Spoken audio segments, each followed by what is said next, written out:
Straight now on to our World Cup bulletin.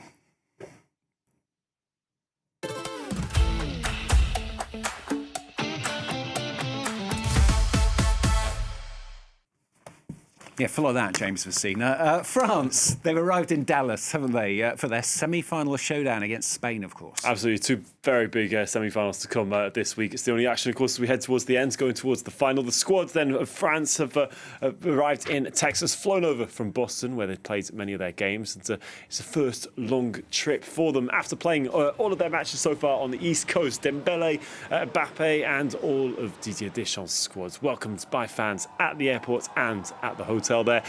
They've got a full day to train this Monday before taking on the European champions on Tuesday.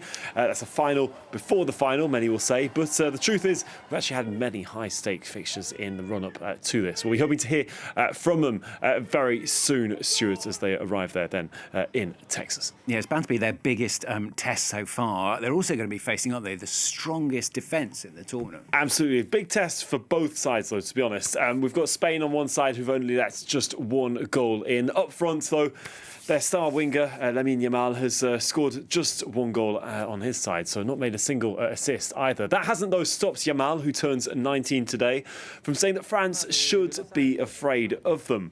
La Roja having beaten them in their last two games, including at the Euros.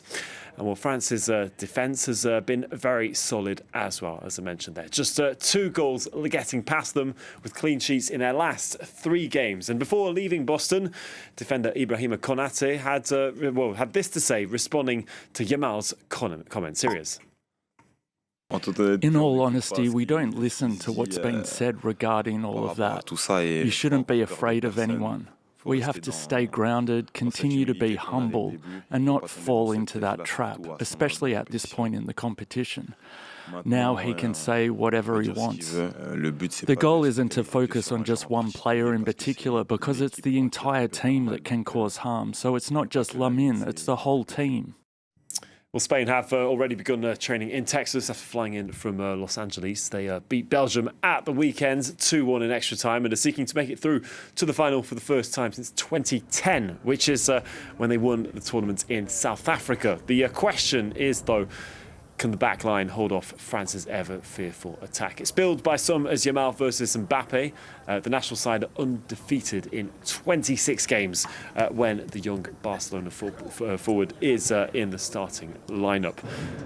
That's a stat definitely going there in favour for the Spaniards. So rest day for all players left at the World Cup in this last stretch to the final which is scheduled for Sunday. France and Spain then going head-to-head this Tuesday, 9 p.m. Paris time if you're here on this side of the world. And after that, on Wednesday, England face Argentina with the 2 long-time rivals to meet for the first time since 2002. That's 2 of them very hotly anticipated semi-finals to come.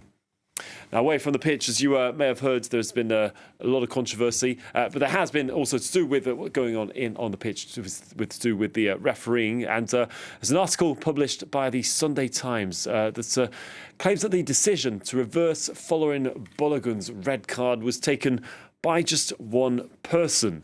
Now, the United States, their striker, was able to play in the co-host's last game despite having to serve a 2-match ban.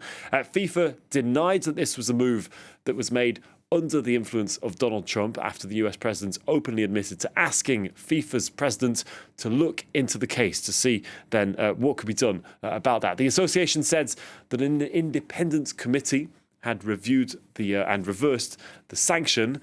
But Stuart, it turns out that it's the chairman of FIFA's disciplinary committee, Mohamed Al-Kamali, who's the only one to have actually taken that decision. That's what the Sunday Times say. The 17 other people on the board were not even consulted. So very strange. Another huge blow. I mean, on one side we had FIFA telling us, yes, the board has looked into this and taken that decision.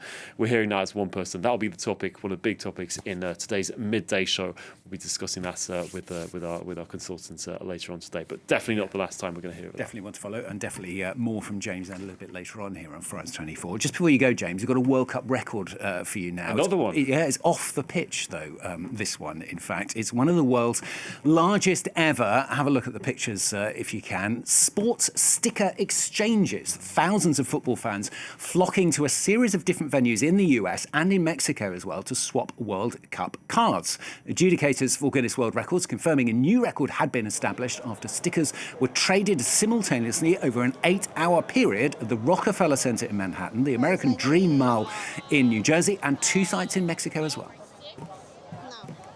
It's like exciting being a part of a world record because like that's gonna go in the history books. So I'm very excited. It's intergenerational and multicultural. You have people speaking tons of different languages. You have 8-year-olds making swaps with adults. Everybody, whether they're 7 years old or 70 years old, is passionate and looking for their sticker today. I wanted to do it since I was a kid, so I've been trying to do it like every World Cup, so I'm just trying to finish up. Not bad. You had all the stickers, didn't you, James? Not all. Far from it, though. Far from it. Never been to one of those exchange conventions, though. Probably a lot of fun, though.